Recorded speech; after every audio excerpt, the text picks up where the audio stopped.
Jadi kurang lebih saya kenal dengan keluarganya, karena sesudah main sepak bola, mampirnya ya ke rumahnya keluarganya Mas Hasto itu. Jadi ini bukan kenal sekarang saja, sudah lama saya kenal beliau. Itu alasan yang kedua, alasan yang pribadi. Saudara kita yang dalam keadaan sulit, berada di dalam tahanan pasti keadaannya sulit. Dan itu bukan hanya saya, tetapi saya mengikuti Paus Fransiskus.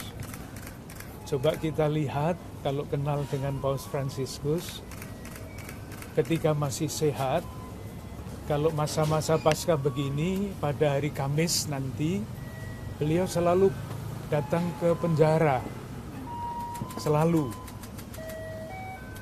Saya juga sebagai seorang pastor, uskup di Keuskupan Agung Jakarta, mempunyai tanggung jawab seperti itu. Dan saya biasa mengunjungi itu di daerah wilayah pelayanan saya, di Jakarta, Tangerang, dan Bekasi.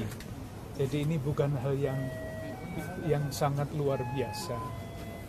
Alasan yang kedua, ini nanti saya cerita tentang gereja Katolik ini. Tahun ini gereja Katolik seluruh dunia merayakan yang namanya tahun jubileum. Judulnya adalah pengharapan, peziarah pengharapan. Kita semua adalah peziarah pengharapan, dan tadi Pak Hasto juga berbicara mengenai pengharapan itu. Nah, salah satu tanda dari harapan adalah mengunjungi saudara-saudara yang berada di dalam tahanan. Itu alasan pastoral, alasan tanggung jawab saya sebagai uskup mengapa saya datang ke sini. Alasan pribadi ada.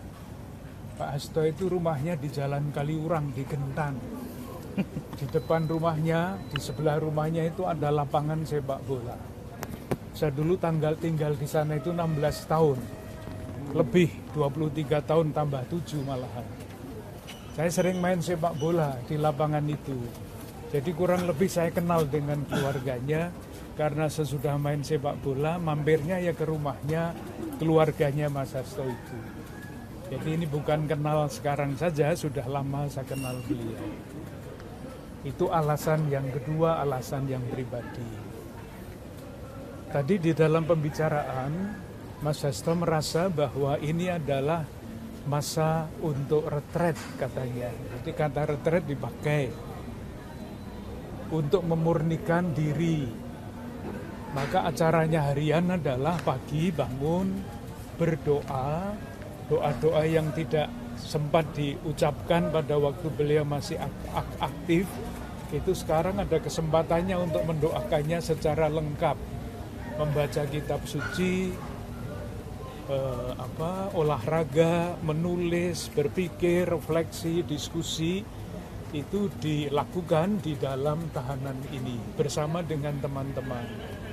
Dan Mas Hasto sangat senang karena beliau hadir dapat membuat suasana di dalam rumah ini, rumah tahanan ini hidup. Jadi tidak suram tetapi hidup, gembira, karena saling mendukung di dalam keterbatasan. Jadi bukan sesuatu yang tidak berarti, tetapi justru diartikan. Kan tidak mudah ya mengartikan sesuatu yang tidak menyenangkan itu. Tetapi itulah yang ditemukan oleh Pak Hasto di dalam rumah tahanan ini. Menemukan waktu untuk berdoa, menemukan waktu untuk berdiskusi, dan menulis refleksi yang buah-buah dari peristiwa itu. Pak, Bapak ada pesan khusus? Silakan Pak. Ya, apakah ada pesan khusus atau ayat-ayat renungan yang disampaikan Bapak kepada Mas Hasto di dalam sebagai yang tadi dibilang penguatan atau penghibur atau apa?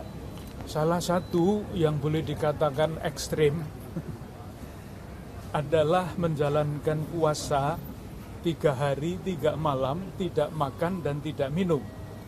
Itu sesuai dengan salah satu tokoh di dalam kitab suci yang namanya Esther. Heran kan, 3 hari 3 malam. Saya itu tidak makan setengah hari saja pusing. Itu satu. Yang kedua adalah doa. Tadi yang kami diskusikan adalah salah satu doa yang diceritakan di dalam kisah para rasul. Jadi doanya itu disampaikan oleh jemaat yang sedang berada di dalam keadaan sulit. Nah, kalau biasa orang berada di dalam keadaan sulit itu kan minta dibebaskan ya dari dosa, dari kesulitan itu. Tapi di dalam doa itu umat yang mengalami kesulitan tidak minta dibebaskan. Karena semuanya didoakan dalam urut-urutan bahwa Tuhan itu mempunyai rancangan damai dan sejahtera. Apapun keadaannya, ujungnya ada di sana. Maka ketika doanya ditutup, yang dimohon itu bukan dibebaskan dari kesulitan, tetapi keberanian untuk terus mewartakan firman, dan itu berarti mewartakan kebenaran. Bapak, apakah ada disampaikan dari Mas Hasto bagaimana memaknai Prapaskah kali ini? Nah, itu tadi, ternyata hari Minggu kemarin ada misa untuk teman-teman yang beragama Katolik di dalam. Maka tadi saya dititipi oleh Mas Sumaryanto itu daun palma ya. Ternyata di dalam sudah ada. Karena hari Minggu mereka merayakan Ekaristi bersama dengan Romo Sulistiati.